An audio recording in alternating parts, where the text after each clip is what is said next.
शिकाय गौरी शिकाय गणनायक नमो नमस्ते सच्चिदानंद रूपाय विश्वोत्पत्ताय हेतवे तापत्रय विनाशाय श्री कृष्णाय नमः। गुरु ब्रह्मा गुरु विष्णु गुरुदेव महेश्वर गुरु साक्षात् परब्रह्मा तस्मै श्री गुरुवे नमः। या देवी सर्वभूतेषु मातृरूपेण संस्थिता नमस्तस्यै नमस्तस्यै नमस्तस्यै नमो नमः। बोले श्री रामचंद्र भगवान की, द्वारिकाधीश की, हनुमान जी महाराज की, जगत गुरु रामानंदाचार्य महाराज की, माता श्री रामबाई मात की, सर्व संतन की, सत्य सनातन धर्म की, अपने अपने गुरु। ओम नमः पार्वतीपति हर हर महादेव। सर्वप्रथम तो आप बधानी क्षमा मांगू, मोड़े आई वन वेला वही जाओ जो कर दीकरी छो ने माफ कर दीजिए। अहिया मोटी बराड़ गामમાં ભવ્યથી ભવ્ય દિવ્યથી દિવ્ય ભગવાન રાધે કૃષ્ણનું મંદિર અને મા પરમબા પરમેશ્વરી અન્નપૂર્ણા અવતાર મા રામબાઈ માનું જ્યારે મૂર્તિ પ્રતિષ્ઠા થઈ રહી છે ત્યારે સર્વપ્રથમ તો આપણા ગામના સમગ્ર દેવદેવીઓને મારા વંદન છે। સ્ટેજ પર વિરાજિત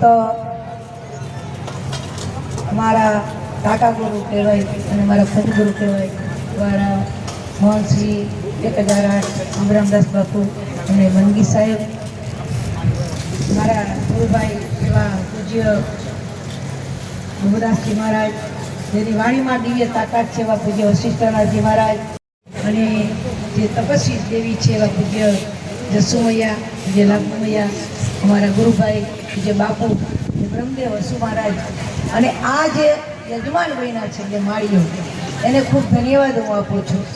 પહેલાં તો સારા વિચારોનું વાવેતર થવું અઘરું છે ભાઈ, પણ આવો જેને વિચાર આવ્યો ને એ બે માળીઓને ધન્યવાદ આપું કે આવા રૂડા પોતાના દાનનો સદુપયોગ કર્યો। ભાઈની મને આમંત્રણ પર ત્યારે વાત કરી તો મેં તો ભાઈ ચોક્કસ આવી જાય, અમાસ છે અધિક મહિનાનો વિરામ એટલે બેનું સવારથી સ્નાન કરવાનું દોડાદોડી, પણ મેં તો મારે 10 મિનિટ જવું પડશે। મને ભાઈએ પણ કીધું મારી તમારે આવવું પડશે, તો આવવું જ જોઈએ। તો આવા રૂડા કાર્યો પૂજ્ય સુમા મહારાજ જે આપણા રાજગુરુ કહેવાય, કારણ કે એનું તિલક થાય ત્યારે જ ભવાણીયા તિલક માન આપણે ગણાય બાપુ। તો બધા સંતોની હાજરીમાં તમે સંતોને તેડાવો છો ને ત્યારે બાબા ભાઈ સંતોને કોઈ માનતું નથી, પણ બાળકોને તમે જે સંસ્કાર આપ્યા છે, બહેનો દીકરીઓમાં જે સંસ્કાર છે, મર્યાદા છે, સતત આહિર સમાજ, ઉજળો આહિર સમાજ, બીજાને સતત આશરો આપનાર સમાજ, અને આ ગામ મોટી બરાડ આપણે ભવાન બાપા મને યાદ આવે કારણ કે મારા ગુરુજી મહારાજના જમણો હાથ હતા બાપા ભવાન, કારણ કે બેની એક જોડી ગણાય।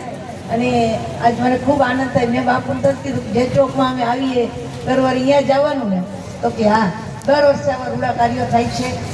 એક તમારા બાળકોને થોડાક મોબાઈલથી આધાર રાખજો અને સતત સમાજમાં યુવાનો જે છે એમાં વ્યસન વેર ને વેમ છૂટે, વડીલોનું માર્ગદર્શન મળે અને આવા દેવી દેવતાના આશીર્વાદ વરસતા રહીએ।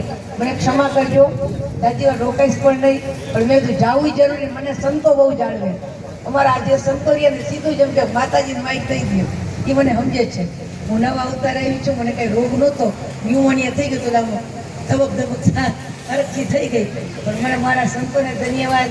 અને ફરી વખત આપ બધા વડીલો આવો ને આવો ભાવ રાખજો, એ ભાવના વ્યક્ત કરી હું આપની પાસેથી વિદાય લઈશ। જય સિયારામ, જય દ્વારકા।